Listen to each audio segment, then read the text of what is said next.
તો આવામાં જો તમને સતત ખંજવાળ આવી રહેતી હોય, ડેન્ડ્રફ સતત થઈ રહ્યો હોય, તો આ વિડીયો તમને મદદ કરી શકે છે.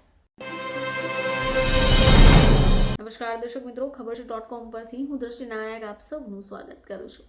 દર્શક મિત્રો, આજના સમયમાં લોકો સુંદર દેખાવા માટે ઘણા બધા પ્રયત્નો કરતા રહે છે. પોતાની ત્વચા, પોતાની આંખો, પોતાનો દેખાવ, પોતાના વાળ માટે હંમેશા જ કોન્શિયસ રહેતા હોય છે. ચલો વાત કરીએ આપણા વાળની.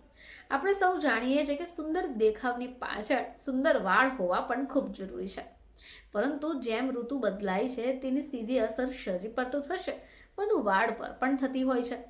અમુક ઋતુમાં સતત વાળ ખરતા રહેતા હોય છે, તો અમુક ઋતુ એવી પણ હોય છે કે વાળની અંદર તમને હેરફોલ તો જોવા મળે જ, સાથે સાથે સ્કેલ્પ પર પણ ખૂબ ખંજવાળ આવતી હોય છે, ડેન્ડ્રફ થવા લાગી જાય છે. તો આ બધી સમસ્યાઓને કારણે આપણે પરેશાન થઈ જતા હોઈએ છીએ. તો આવામાં જો તમને સતત ખંજવાળ આવી રહેતી હોય, ડેન્ડ્રફ સતત થઈ રહ્યો હોય, તો આ વિડીયો તમને મદદ કરી શકે છે. તો જો ખોડો અને તમને માથામાં ખંજવાળ આવવાથી તમે પરેશાન થઈ રહ્યા છો, તો તમે આ વસ્તુની મદદ લઈ શકો. શિયાળા આવતાની સાથે જ માથું સફેદ ડેન્ડ્રફથી ઢંકાઈ જતું હોય છે. હવે ઘણા બધા લોકોને આ જ પ્રશ્ન હોય છે. જો તમને પણ આ પ્રશ્ન છે, તો આ ઘરગથ્થુ ઉપાય ફક્ત તમારા માટે જ છે. આ ઘરગથ્થુ ઉપાય તમે અજમાવી લેશો તો હંમેશા માટે ખોડાથી છુટકારો મેળવી શકશો. તો આ ઘરગથ્થુ પદ્ધતિ બનાવવા માટે તમને જરૂર પડશે ખાવાના સોડાની. તમને જણાવી દઈએ કે ખાવાનો સોડા એટલે બેકિંગ સોડા. હવે આ બેકિંગ સોડા ખૂબ ઉપયોગી છે. એ એટલા માટે કારણ કે બેકિંગ સોડામાં એન્ટીફંગલ ગુણો છે, જે ડેન્ડ્રફનું કારણ બનેલી ફૂગને ખતમ કરીને તમારી માથાની ત્વચાને સાફ કરી દેશે.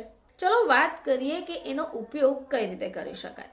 તો સૌથી પહેલાં તમારે થોડું પાણીમાં 1 ચમચી ખાવાના સોડાને ભેળવીને થોડી પેસ્ટ બનાવી દેવાની છે. હવે આ જ પેસ્ટને તમારે પોતાના સ્કેલ્પ પર લગાવવાનું છે અને હળવે હાથે મસાજ કરવાનું શરૂ કરવાનું છે. 10 થી 15 મિનિટ પછી તમારે ઠંડા પાણીથી તમારા વાળને ધોઈ કાઢવાના છે. ચલો વાત કરીએ બીજી પદ્ધતિની. દર્શક મિત્રો, આ પદ્ધતિમાં તમારે 1 ચમચી ખાવાના સોડામાં 2 ચમચી લીંબુના રસને મિક્સ કરી દેવાનું છે. હવે જે મિશ્રણ રેડી થઈ ગયું એને સ્કેલ્પ પર લગાવી દો. 15 થી 20 મિનિટ માટે એને છોડી દઈ બાદમાં શેમ્પૂથી તમારા વાળને ધોઈ કાઢો. ચાલો વાત કરીએ પદ્ધતિ 3 વિશે. તો આના માટે પણ તમને જોઈશે 3 ચમચી ખાવાનો સોડા, થોડું એપલ સાઇડર વિનેગર. આ મિશ્રણને મિક્સ કરી દો અને સ્કેલ્પ પર લગાવી દો. 10 મિનિટ માટે એને છોડી દો.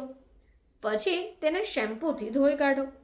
દર્શક મિત્રો, એપલ સાઇડર વિનેગર ખોપરી ઉપરની ચામડીના pH સ્તરને સંતુલિત કરે છે. તો આ તો વાત થઈ કે તમે કઈ રીતે પોતાના માથામાં ખંજવાળ આવતી હોય અને દૂર કરી શકો, અથવા તો તમને ડેન્ડ્રફની સમસ્યા થઈ રહી છે એને કઈ રીતે દૂર કરી શકો. પરંતુ દર્શક મિત્રો, આ બેકિંગ સોડાના ઉપયોગ વિશે પણ તમારે જાણવું પડશે. બેકિંગ સોડાના વધારે પડતા ઉપયોગથી તમારા વાળ સુકાઈ શકે, એટલે માટે તમારે અઠવાડિયામાં 2 વારથી વધારે તેનો ઉપયોગને ટાળવું જોઈએ. ફરીથી તમારી સમક્ષ હાજર થઈશું. ત્યાં સુધી જોતા રહેજો ખબર છે .com.